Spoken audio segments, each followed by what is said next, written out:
Hello guys, welcome to my YouTube channel. I am Arshad and today I am going to start a new chapter of class 9 General Maths. It is chapter number 6 Lines and Angles. ये video एक introductory video होगा। इस video में हम लोग discuss करेंगे lines क्या होता है, रेस क्या होता है, angles, adjacent angles, vertically opposite angles, linear pair of angles, कुछ एक्सियम्स भी देखेंगे, कुछ थ्योरम्स भी देखेंगे। फ्रेंड्स, इस वीडियो को आप लोग ज़्यादा से ज़्यादा फ्रेंड्स के साथ शेयर कीजिए ताकि ये सबका लाइंस एंड एंगल्स ख़त्म हो सके।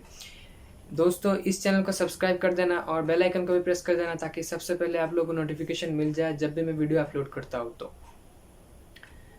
मैं और एक चीज़ बताना चाहता हूँ कि मैंने क्लास 10 का एडवांस मैथ्स चैप्टर नंबर 7 शुरू किया है। आप लोगों के अगर जान पहचान का कोई सीनियर भी है, अगर आपके घर में कोई बड़ा भाई या बहन है तो उन लोगों के साथ भी शेयर कीजिए ताकि उन लोगों का भी ट्रिग्नोमेट्री में कुछ हेल्प हो सके।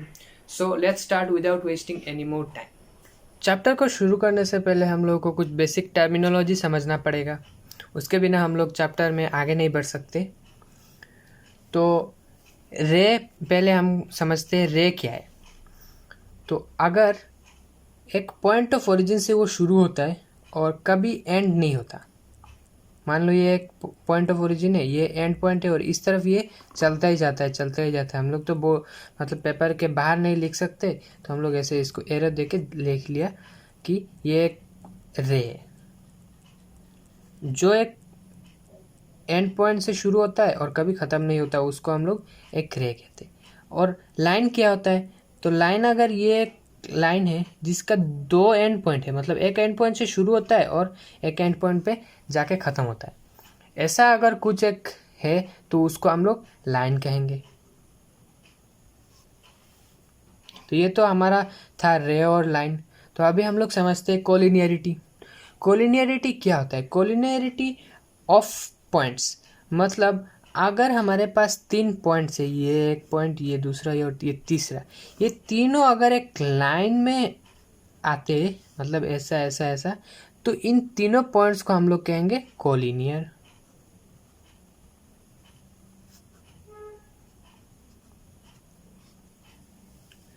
तो अभी हम लोगों ने रे, लाइन और कोलिनियरिटी देख लिया। तो एंगल क्या होता है? अगर एक पॉइंट ऑफ ओरिजिन से दो रे निकलता है, ऐसा और ऐसा, जैसा भी हो सकता है, इस तरफ भी हो सकता है, उस तरफ भी हो सकता है, तो इस दोनों रे के बीच में ये एक एंगल फॉर्म हो रहा है। ये जो थीटा है ये एक एंगल है। तो एंगल्स के टाइप हम लोग देखते।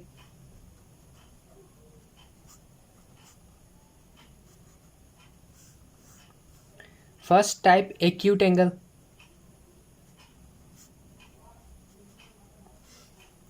तो एक्यूट एंगल कुछ मान लो एक ऐसा है, इसका ये जो थीटा है वो हमेशा 90 डिग्री से कम होना चाहिए, मतलब ये जो एंगल फॉर्म हो रहा है वो 90 डिग्री से छोटा होना चाहिए। जो भी एंगल 90 डिग्री से छोटा होगा उन एंगल्स को हम लोग कहेंगे एक्यूट एंगल।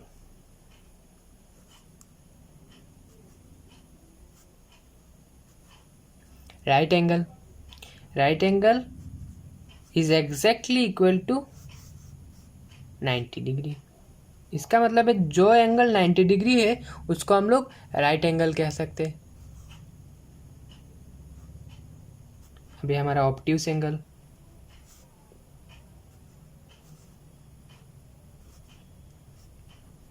मान लो ऐसा एक अगर थीटा हमारे पास है, तो वो थीटा जो होगा वो 90 डिग्री से अगर बड़ा होगा और 180 डिग्री से छोटा होगा, तो उस थीटा एंगल को हम लोग कहेंगे ऑब्ट्यूस एंगल। तो हम लोग को पता चल गया है एक्यूट एंगल कैसा होता है, राइट एंगल कैसा होता है और ऑब्ट्यूस एंगल कैसा होता है। तो अब हम लोग आगे बढ़ते हैं स्ट्रेट एंगल की तरफ।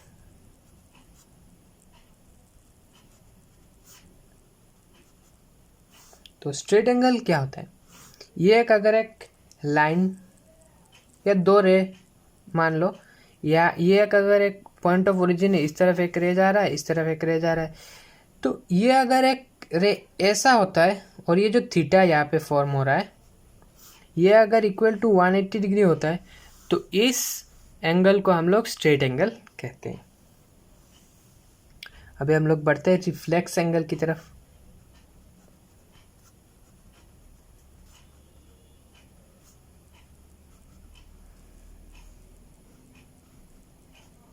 मान लो ये दो रे है, तो ये जो एंगल होगा हमारे पास, ये जो रिफ्लेक्स, इस एंगल का बाहर की तरफ जो एंगल होगा, ये अगर हमारा थीटा है तो ये जो बाहर की तरफ एंगल होता है उस एंगल को हम लोग कहते हैं रिफ्लेक्स एंगल। तो रिफ्लेक्स एंगल कैसा होता है? रिफ्लेक्स एंगल 180 डिग्री से बड़ा होता है और 360 डिग्री से छोटा है। जो भी एंगल 180 डिग्री से बड़ा है और 360 डिग्री से छोटा है, उन एंगल्स को हम लोग कहेंगे रिफ्लेक्स एंगल्स। अभी हम लोगों ने एक एक एंगल्स देखा, अभी हम लोग देखेंगे दो दो एंगल्स का प्रॉपर्टीज़ क्या होता है। तो पहला प्रॉपर्टी हमारा, अगर हमारे पास दो एंगल्स है, मान लो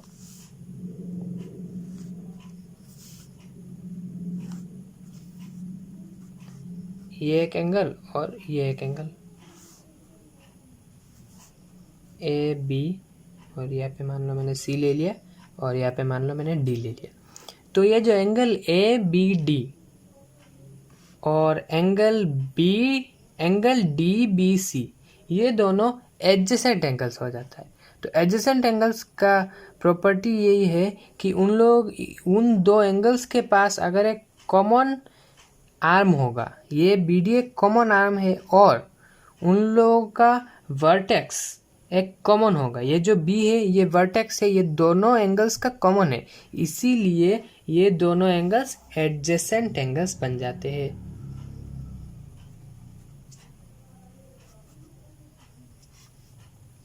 अभी हम लोग देखते हैं लीनियर पेयर ऑफ एंगल्स।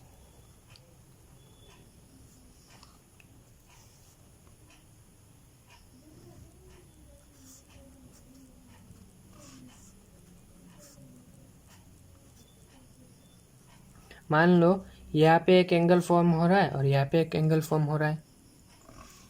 तो अगर ये कॉमन आर्म है एंगल डी बी सी और एंगल डी बी ए, इसका एक कॉमन आर्म है डी बी, तो ये जो नॉन कॉमन आर्म है ए बी और बी सी, ये अगर एक लाइन फॉर्म करवा रहा है तो ही ये दो एंगल्स को हम लोग कहेंगे लीनियर पेयर ऑफ एंगल्स।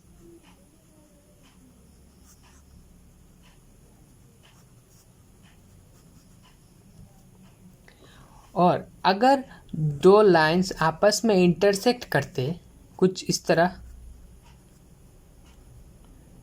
तो ये एंगल इज इक्वल्स टू ये एंगल और ये एंगल इज इक्वल्स टू ये एंगल।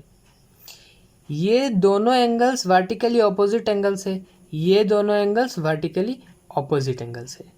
अगर दो लाइन कुछ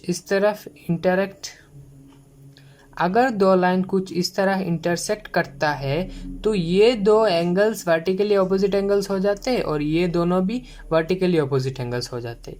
तो इससे कंक्लूजन आता है कि अगर दो लाइंस इंटरसेक्ट करते हैं तो दो pair of vertically opposite angles हमारे पास आ जाते हैं।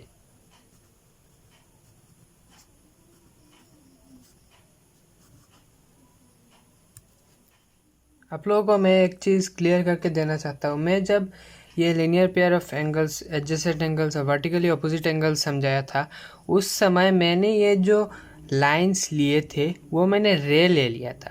तो इस रे को हम लोगों को लाइन में कैसे कन्वर्ट किया, मैंने यहाँ पे एक छोटा सा ये एक स्लैश दे के इसको मतलब बंद कर दिया, मतलब इसका एंड पॉइंट यहाँ पे मैंने ले लिया। यहाँ पे भी सेम, मैंने उस टाइम में ये ध्यान में नहीं था कि ये रे है और मैं लाइन बता रहा था, तो मैं अभी यहाँ पे एंड पॉइंट यहाँ पे भी दे दिया, यहाँ पे दे दिया और यहाँ पे दे दिया। तो इस चीज़ को आप लोग क्लियर कर लीजिए। मैंने पहले थोड़ा सा मतलब स्लिप ऑफ टंग हो गया था, अभी मैंने उसको ठीक कर लिया।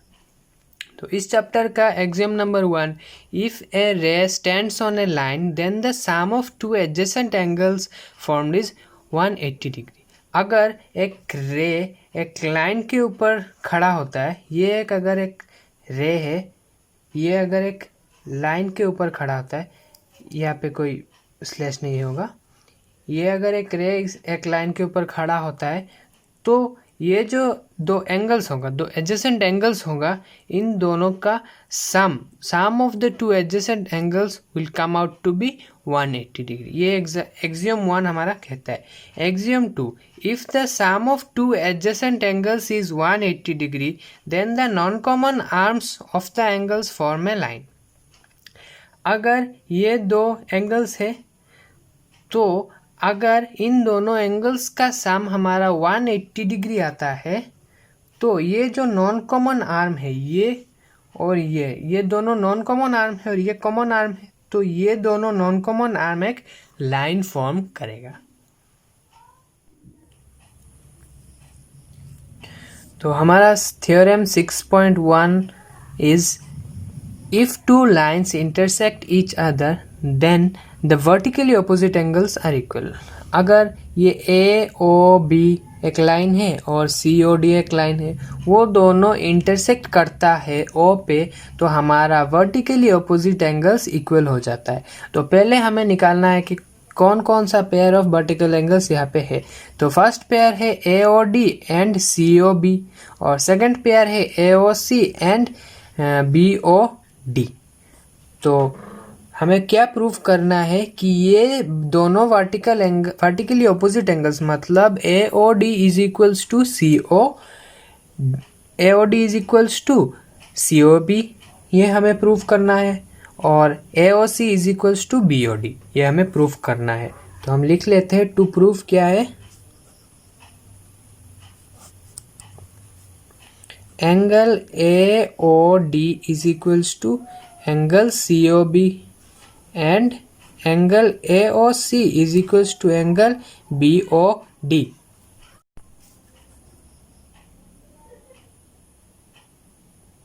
तो इसको हम लोग प्रूफ करते हैं।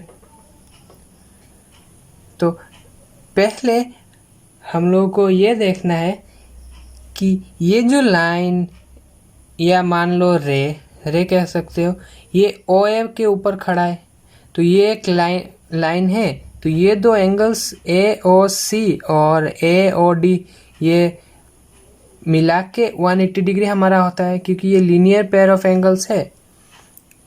Therefore angle A O C is equals to angle A O D, यहाँ पे प्लस होगा, plus is equals to 180 degree, क्योंकि ये लीनियर पेयर ऑफ एंगल्स।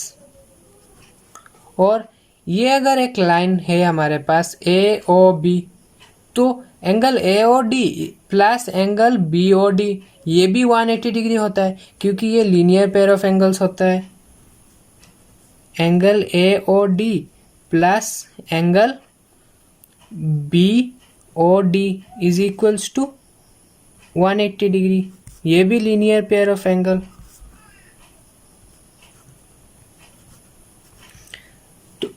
अगर इस वाले को एक इक्वेशन नंबर 1 दे दूँ और इसको equation number 2, then from 1 and 2 we get angle AOC plus angle AOD is equals to angle AOD plus angle BOD।